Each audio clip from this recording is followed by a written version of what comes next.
পুতের রোজগার নাই, ফুলা গাক্কারে বেলাই নেই, কি সমস্যা তার? কোনোখানে বিদেশ পাঠাইলাম হয় নাই, একখান দোয়ান লইয়া দিলাম, দোকানও বেচা কিনা শেষ, বাইক বইও শুইয়া বইয়া খায়, এ কামে লাগছে না। এ কেন ওই কামাই করে না, রোজগার? তাহলে বাবার হিসাব হইল আমার সন্তানের সফলতা তখন উপার্জন করে, যখন উপার্জন না করলে সফলতা নাই। কিন্তু আপনি এর ব্যতিক্রমে যদি জিজ্ঞাসা করেন, চাচা আপনার ছেলে মেয়ে নামাজ পড়ে তো? সকলে ফজরের নামাজ পড়ে তো? সকলে আল্লাহর কোরআন পড়তে পারে তো? এ ব্যাপারে কোনো আলোচনা নাই। এর ভিত্তিতে কোনো সফলতা বা ব্যর্থতা আমরা তালাশ করি না। আমরা তালাশ করি হলো ভাত মাছ আর উপার্জন, খাদ্য খাবার আর বিল্ডিং। মেয়ের জামাই আল্লাহর রহমতে দোয়া করে হুজুর ভালো জামাই পাইছে, আল্লাহ মিলাইছে। কেমনে? এই আল্লাহর রহমতে বেটা নিজে 6 বছরের ভিতরে নিজে একখান বিল্ডিং করছে, ভিতরে 2 বাথরুম। আল্লাহর রহমতে আমার জি বাইরে যাওয়ান লাগে না, টেলিভিশন আল্লাহর রহমতে ঘরে নিজে, এবং জামাই কলজা বড় বড় সাইয়া সেবডাজ টেলিভিশন কিনা দিছে। হেবুড়ি সারা রাত সারা দিন নাটক দেখে, সিনেমা দেখে, নর্তকীর নাচ দেখে, সাজে গোজে বাজারে যায়, খালাস। উনি খুশি, ওনার মেয়ের উনি উপযুক্ত পাত্রে বিয়ে দিছে, কারণ ছেলের বিল্ডিং আছে।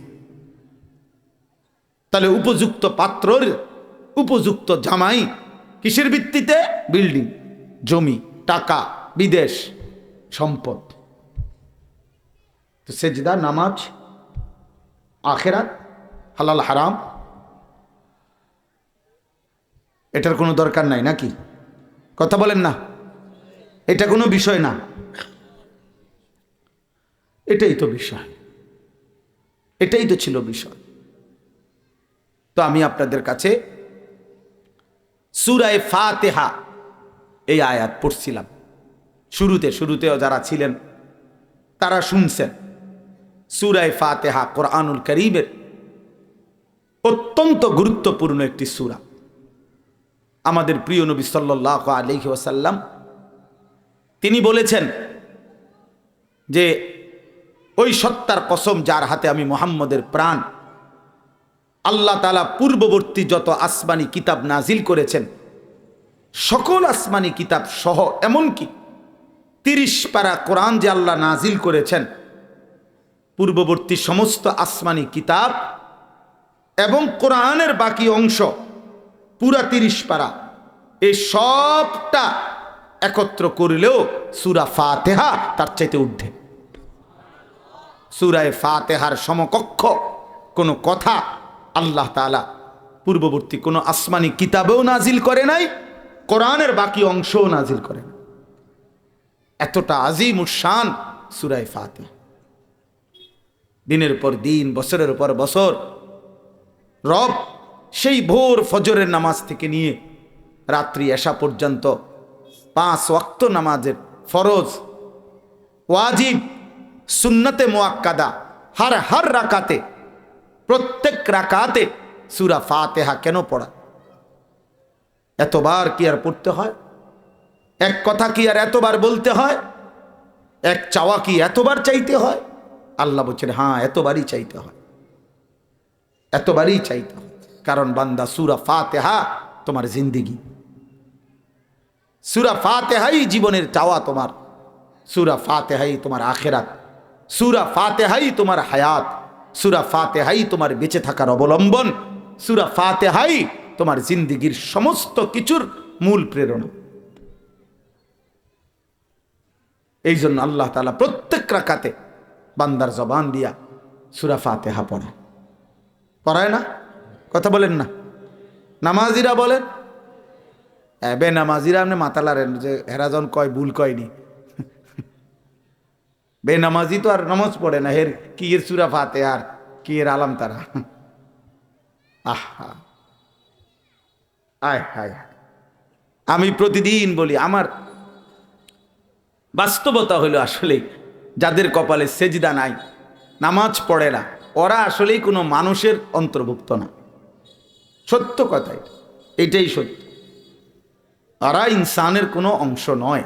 মানুষ সম্প্রদায় যাকে বলে তাদের অন্তর্ভুক্ত বেনামাজি নয়। যার কপালে সেজদা নাই, ও শুধুই কেবল ভোগ, পৃথিবী উপভোগ, শুধুই খাওয়া পড়া পেশাব পায়খানা, শুধুই ঘুম, লজ্জাস্থানের চাহিদা পূরণ, যৌন চাহিদা যেটাকে বলে, এর জন্যই সে বেঁচে আছে, এর জন্যই খাইতেছে, ঘুমাইতেছে, উপার্জন করতেছে। তার একটু ঘুম দরকার, তার পেশাব পায়খানা দরকার, তার একটা লজ্জাস্থানের চাহিদা আছে, শাহওয়াত, এটা পূরণ করা দরকার। হ্যাঁ, এই আহার নিদ্রা, পেশাব পায়খানা, যৌন চাহিদা পূরণ, এতটুকুর জন্যই সে এই দুনিয়া করছে। তো এইটা কসম খোদার, এটা জানোয়ারের আখলাক, এটা জানোয়ারের আখলাক, এটা কোনোভাবেই ইনসানের আখলাক নয়, ইনসানের পরিচয় নয়, ইনসানের বৈশিষ্ট্য নয়। এই জন্য আল্লাহ নাই, আখেরাত নাই, অজু নাই, গোসল নাই, নামাজ নাই, বন্দিগি নাই, হালাল হারামের কোনো পার্থক্য নাই, সে ইনসানের অন্তর্ভুক্ত না, সে জানোয়ারের অন্তর্ভুক্ত, চতুষ্পদ জন্তুর অন্তর্ভুক্ত। হ্যাঁ হ্যাঁ, কুকুরের না হালাল হারাম নাই, বিড়ালের না হালাল হারাম নাই, গরু ছাগলের না হালাল হারাম নাই, কিন্তু ইনসান যদি হয় আকলওয়ালা, তার তো হালাল হারাম থাকার কথা। সে সব কিছু মুখে দিবে না, সব কিছু ছুঁইবে না, সব কিছু নেবে না। তাকে আগে জানা উচিত আমার মালিক আমার জন্য অনুমতি দিয়েছেন কি। সেই জন্য নামাজিদেরকে বলতেছি, আমরা প্রত্যেকে আমাদের জীবনে এটা লক্ষ্য করি যে আমরা বারবার সূরা ফাতিহা পড়ে থাকি, পড়ি কিনা বলেন? 5 ওয়াক্ত নামাজের মধ্যে সূরা ফাতিহা আমাদের রব আমাদেরকে দ্বারা পড়াচ্ছে। আর এই জন্য নবীজি সাল্লাল্লাহু আলাইহি সাল্লাম বলছেন যে শুধু সূরা ফাতিহা, এই সূরা ফাতিহাকেই নবীজি বলছে আল কোরআনুল আজিম, মহিমান্বিত কোরআন। এইটার 2 অর্থ, একটা হলো পুরা কোরআন, এটাও কোরআনে আজিম, আবার শুধু সূরা ফাতিহা, এটাও কোরআনে আজিম। আল্লাহ নবী সাল্লাল্লাহু আলাইহি সাল্লাম শুধু কোরআন, শুধু সূরা ফাতিহা, মানে পুরা কোরআনুল কারীমের বক্তব্য যা, তা যদি সংক্ষেপ করা হয়, যে আপনি যে 1.5 ঘন্টা ওয়াজ করছেন, এবার 1.5 ঘন্টা ওয়াজের খোলাসা বলেন, সারাংশ বলেন। তা আল্লাহকে যদি বলেন, রব 23 বছর যে আপনি কোরআন নাজিল করলেন, 24,000 বার আল ইতকান কিতাবে আছে, জিব্রাইল আলাইহিস সালাম এই কোরআন নিয়ে আসছেন নবীজির কাছে 24,000 বার। 24,000 বার যেই কোরআন আপনি নাজিল করলেন, 23 বছর লাগাতার বললেন মাওলা আপনার বন্ধুর কাছে নাজিল করলেন, এই পুরা কোরআনের 23 বছরে আপনি যা বলছেন তার সারাংশ, খোলাসা কি, সংক্ষেপে বলেন। আল্লাহ বলবেন সূরা ফাতিহা, সূরা ফাতিহা। হ্যাঁ, অনেক নাম কোরআনুল কারীমের, সমস্ত সূরার মধ্যে সূরা ফাতিহাই হচ্ছে এমন সূরা আল্লাহ নবীর জবান দিয়া, যেই সূরার অনেকগুলো নাম নবী নিজে উল্লেখ করছে। আর কোন সূরার এত নাম নাই, 2টা 4টা আছে, 3টা আছে। তাফসীরে কুরতুবীর মধ্যে ইমাম কুরতুবী রাহমাতুল্লাহ আলাইহি উল্লেখযোগ্য সুপ্রসিদ্ধ নবীজির জবান থেকে উচ্চারিত সূরা ফাতিহার 12টি নাম উল্লেখ করছে। কোন মুফাসসিরিনে কেরাম 47টার পর্যন্ত নাম উল্লেখ করছে শুধু সূরা ফাতিহার। তাফসীরে হিদায়াতুল কোরআন, এই ভারতীয় উপমহাদেশের এই শেষ জামানার সর্বশ্রেষ্ঠ আলেমে দ্বীন ছিলেন শেখুল হাদিস, দারুল উলুম দেওবন্দ মাদ্রাসার সদরুল মুদাররিসিন ছিলেন হযরত মাওলানা সাঈদ আহমদ পালনপুরি রাহমাতুল্লাহ আলাইহি। সাঈদ ভাই মাওলানা, আল্লাহ কবুল করে, আমিন। এই মাওলানার দাওয়াতে আমি আইছি, আমি যে আপনি চিনি না, এরপরে আইসা বুঝছি যে আমি আগেও আসছি নাকি। হ্যাঁ, ওইবার কি মাহফিল এনেই হয়েছে না ওইখানে আমার শান। তো সাঈদ আহমদ পালনপুরি রাহমাতুল্লাহ আলাইহি আমার শায়েখ আরিফ বিল্লাহ হাকিমুন নফস আল্লামা মুফতি মুশতাকুর নবী কাসিমি হুজুরের সরাসরি উস্তাদ, দেওবন্দের উস্তাদ। হুজুর ইন্তেকাল করছেন শায়েখ পালনপুরি রাহমাতুল্লাহ আলাইহি। তো উনি ওনার লিখিত তাফসিরে হিদায়াতুল কোরআন, ওই তাফসিরের মধ্যে তিনি উল্লেখ করছেন পৃথিবীতে যেই জিনিস অনেক গুণে গুণান্বিত, ওই জিনিসের মানুষ বিভিন্ন নামে মানুষ সেটাকে স্মরণ করে, উচ্চারণ করে। উনি প্রমাণ করে দেখাইছেন। আমরা দুনিয়াবি দেখি, বাস্তবিক অর্থেও যার মধ্যে অনেক গুণ আছে, তিনি একজন বিশিষ্ট সমাজসেবক, তিনি একজন বিদগ্ধ রাজনীতিবিদ, তিনি একজন সচেতন স্বামী, তিনি একজন উত্তম অভিভাবক, তিনি একজন অত্যন্ত চিন্তাশীল ব্যক্তি। এরকম অনেক গুণ একজন ব্যক্তির ক্ষেত্রে কি করা হয়, বলা হয়। তো তিনি বলছেন যেহেতু সূরা ফাতিহায় পুরা কোরআনের মগজ, পুরা কোরআনের সারাংশ, পুরা কোরআনের সার নির্যাস, কোরআনের সমস্ত গুণ বৈশিষ্ট্য সূরা ফাতিহার মধ্যে অন্তর্ভুক্ত। এই জন্য আল্লাহর নবীও সূরা ফাতিহার অনেক নাম খুদ রাসূল নিজের জবান দিয়ে উল্লেখ করছে। সূরা ফাতিহা আমার বলার একটা পুরা সূরার তাফসীর করা আমার পক্ষে সম্ভব না, সেই যোগ্যতাও নাই, সময়ও নাই, কিন্তু বুঝাইতে চাচ্ছি কমপক্ষে আপনারা, আমরা যারা নামাজ পড়ি নিয়মিত, আমাদের প্রত্যেকের উচিত প্রতিনিয়ত, আমার বিবেকও তো আসা উচিত যে কির ঘটনাটা কি, এই সূরা এটা এতবার পড়ি কেন, এতবার এটা আমারে দিয়া পড়ায় কেন, মাহাত্ম্যটা কি এটার ভিতরে, কারণটা কি, ঘটনাটা কি এটার ভিতরে। এটা তো একজন বিবেকবান ইমানদার সচেতন মুমিন চিন্তা করা উচিত। এজন্য সূরা ফাতিহার তরজমা, সূরা ফাতিহার সংক্ষিপ্ত তাফসীর আপনাদের শোনা উচিত। কমপক্ষে নিজ নিজ মসজিদের ইমাম সাহেব যারা জুমা পড়ায় ওনাদেরকে আবদার করবেন যে হুজুর আমারে আরেকবার সূরা ফাতিহা আলহামদুলিল্লাহ সূরার তাফসীর সংক্ষেপে আপনি পড়ে শোনান। আর আপনি যদি নিজে পড়তে পারেন তাহলে তাফসিরে মাআরিফুল কোরআন, এই শুধু একটা তাফসির আপাতত কমপক্ষে আপনি পড়েন, দেখবেন ইনশাআল্লাহ হৃদয় আলোকিত হয়ে যাবে। প্রতিবার আলহামদুলিল্লাহ সূরা পড়বার সময় যখন আপনার কাছে ওই কথাগুলো মনে পড়বে, এই সূরার তাফসিরে যা আছে, আপনার দিল খুশ হবে, ভাল লাগবে, পড়তেই মন চাইবে, ভাবতেই মন চাইবে। আল্লাহ তাআলা কলিজার ভিতরে রবের উপস্থিতি টের পাবে ইনশাআল্লাহ। আল্লাহ আমাদেরকে তৌফিক দান করে। আমাগো দুঃখ এটাই, আখিরাতের কথা, কোরআনের কথা পড়তে বললে, শুনতে বললে, একটু মেহনত করতে বললে শরীরে কুলায় না।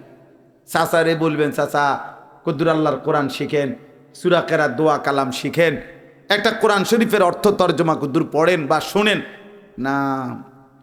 কোন হুজুর বুঝি তো বালায়, আসলে করলে তো বালা শরীরে দেয় না, কিন্তু সাদওয়ানে গপ মারবেন নি, হ্যাঁ মতো কাম কি আর, কামে তো এটা, কামে তো এটা, রাজনীতির আলাপ করবেন নি, হ্যাঁ করবো না, মানে দেশ তো চলে আমার বুদ্ধিতেই। আমি না কথা না করে, দুইটা কথা না করে মানুষের বুঝবো কেমন, বুঝেন না? অথচ ওনার বলে শৈল্যে বল নাই। কিন্তু চা দোকানে দেখবেন 70 বছরের বুড়া মিয়া যেমনি কুদ্দা ওড়ে, লাফাইয়া ওড়ে, 18-20 বছরের ফলানির শৈল্য এত বল নেই। হ্যাঁ হ্যাঁ আরে রাখ বেড়া, চাই কিটা কইতে চায়, কথাটা বোঝ বেড়া, চাই সবাই চা দে।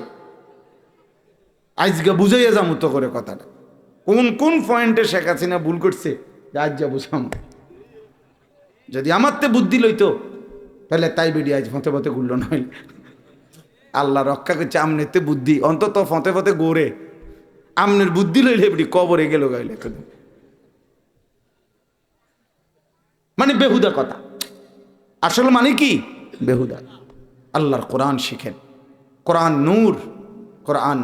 আমাদের খতিব সাহেব হজরত মাওলানা আব্দুল মালিক হাফিজাহুল্লাহ, জাতীয় মসজিদ বাইতুল মুকাররমের সম্মানিত খতিব, হজরত বলছেন এক মুমিন, এক মুসলমান, এক আলেমে দ্বীন, উনি বলছেন আল্লাহর কসম, কোরআনুল কারীম পড়ে, কোরআন শুনে, কোরআন পড়তে চেষ্টা করে, কোরআনের তাফসীর পড়তে পড়তে কোনো দিন তৃপ্ত হওয়ার কোনো সুযোগ নাই, যে আর পড়তে মন চাচ্ছে না, আর জানার কিছু নাই, আর বলার কিছু নাই। আল্লাহর কসম, কোরআন এমন না, কোরআন এমন এক কিতাব যা পড়লেই আবার পড়তে মন চাইবে, শুনলে আবার শুনতে মন চাইবে, ভাবলে আরও ভাবতে মন চাইবে। এক দিগন্ত, এক আলোর মিনারা, এক আলোর ফোয়ারা আপনার জন্য কোরআন খুলে দেবে। পৃথিবীর সব কথাই বিরক্তি আসতে পারে, আরে রাখ বেটা, কোন সময় ধরে বেন শুরু করছো, সর, এক কথা কয়বার কস, শুনছি না এটা? প্রত্যেকবার ইয়া বেনে বেনে করো। মানুষ এমন দুনিয়ার অন্য কথাই কি করতে পারে, বলতে পারে, কিন্তু খোদার কসম কোরআনের বেলায় এমনটা হবে না। এটা কোরআনের মুজিজা, এটা কোরআনের কি মুজিজা, মুজিজা। আল্লাহুম্মা জালিল কোরআন রবিআ কলবি। নবীজি বলছেন, আয় মাওলা, কোরআনকে আপনি আমার হৃদয়ের বসন্ত বানিয়ে দেন। বসন্তের বাতাস, বসন্তকালের বায়ু, ফাল্গুন চৈত্র মাসের নাকি, এই সময়ের হাওয়া ঝিরঝিরে ঠান্ডা, খুব গরমও না খুব ঠান্ডাও না, আরামদায়ক। আল্লাহ নবী বলছেন, আমার হৃদয়ে যেন কোরআন বসন্তের বাতাসের মতো ঝিরঝির করে বইতে থাকে। আমার শায়েখ আল্লামা মুফতি মুশতাকুন নবী সাহেব হুজুর বলেন যে, কোরআন যেন হয় আমার গায়ের ওড়না, কোরআন যেন হয় আমার গায়ের চাদর। এমনটা আল্লাহর কোরআনকে ভালোবাসা দরকার। তো সূরা ফাতিহা আমি আপনাদের কাছে এটা বললাম। আল্লাহ নবী সাল্লাল্লাহু আলাইহি সাল্লাম বলছেন, এই সূরার অনেক নাম। সূরাতুল হামদ, প্রশংসার সূরা। সূরাতুস সালাহ, এই সূরা ফাতিহাকেই বলা হয় নামাজ, এটা একটা নাম। আল্লাহ নবী সাল্লাল্লাহু আলাইহি সাল্লাম বলছেন, আল্লাহ তাআলা বলছেন হাদিসে কুদসি, আল্লাহ নিজে বলছেন, কাসসামতুস সালাতা বাইনি ওয়া বাইনা আবিদি। নামাজকে আমি আমার বান্দার মাঝে আর আমার মাঝে ভাগ করে নিলাম। তো নবীজি বুঝাইতে চাইছেন, হাদিসের ব্যাখ্যায় আছে, মুহাদ্দিসিনে কেরাম বলেন, নামাজকে আমি আল্লাহ আমি আমার বান্দার মাঝে ভাগ করে নিলাম, এই কথা বলে আল্লাহ নামাজ বলতে, সালাত বলতে সূরা ফাতিহাকে বুঝাইছে। কেন? ওই এর পরের শব্দে আল্লাহ তাআলা বলছেন, বন্ধু আমার কোনো বান্দা যখন বলে আলহামদুলিল্লাহি রাব্বিল আলামিন, আল্লাহ তাআলা তৎক্ষণাৎ নবীজিকে শুনাইছেন, আল্লাহ বলছে, বন্ধু আমি নগদ তৎক্ষণাৎ আমি তার জবাবে আমি ফিরিয়ে দেই। আমি আল্লাহ তখনই বলি, হামিদানি আব্দি, ফেরেশতারা শোনো, আমার বান্দা আমার প্রশংসা করলো। ফাইদা ক্বালা আর রহমানির রহিম, আল্লাহ বলে বান্দা যখন বলে আর রহমানির রহিম, রব্বুল আলামিন সাথে সাথে বলে আসনা আলাইয়া আবদি, আমার বান্দা আবারও আমার গুণকীর্তন করলো। যখনই বলে মালিকি ইয়াউমিদ্দিন, আল্লাহ বলে মাজ্জাদানি আবদি, শোনো শোনো ফেরেশতা, আমার বান্দা আমার সম্মান আমার মর্যাদা আরো অনেক গুণ বাড়িয়ে দিল। এজন্য সূরা ফাতিহা একটা মুস্তাহাব আমল হলো এটা, যে প্রতি আয়াতে ওয়াকফ করা। প্রতি আয়াতে কি করা? ওয়াকফ করা। প্রতি আয়াতে থামা আর কি, প্রত্যেক আয়াত আলাদা আলাদা পড়া। 7 আয়াত 7 ওয়াকফে পড়া, 7 বারে। তাইলে আল্লাহ তাআলা যেন তৎক্ষণাৎ প্রতি আয়াত শেষ হতেই রব তার কুদরতি জবানে উত্তর দেয়, উত্তর দেয়। সূরা ফাতিহা আজিমুশান সূরা, সূরা সালাত বলা হয় এটাকে, সূরাতুল হামদ বলা হয়, সূরাতুশ শিফা। নবীজি বলছেন, সূরাতুল ফাতিহা শিফা মিন কুল্লি দাইন, মৃত্যু ব্যতীত সমস্ত রোগের ঔষধ শিফা সূরা ফাতিহা। বহু আউলিয়া বুজুর্গ পীর মাশায়েখ ওলামায়ে হক্কানি রব্বানি মানুষ যত কতদূর ফু দিয়া দেন, মুচ্চা দেন, আপনার তেলের মধ্যে ফু দেন, যা কিছু বহু আউলিয়ায়ে কেরাম সূরা ফাতিহা পড়ে পড়েই ফু দেন। যেহেতু নবীজি বলছেন এটা শিফা, এটা শিফা। হযরত আবু সাঈদ খুদরি রাদিয়াল্লাহু তাআলা আনহু, এই ওনার বিখ্যাত রেওয়ায়াত আছে, মুসলিম শরীফে হাদিস আছে। ওনারা এক জায়গায় সফরে যাচ্ছিলেন সাহাবীরা, প্রতিমধ্যে এক গোত্রের এক সর্দারকে সাপে কামড়াইছিল। এই সাপের কামড়ে ওই গোত্র সর্দার যখন বেহুশ হইয়া পড়ে আছে, তখন গোত্রের লোকেরা ওজা মানে যে ঝাড়ফুঁক করতে পারে এরকম লোক খুঁজতেছিল। এই সময় এই সাহাবাদের কাফেলা ওনাদের সামনে পড়ছে।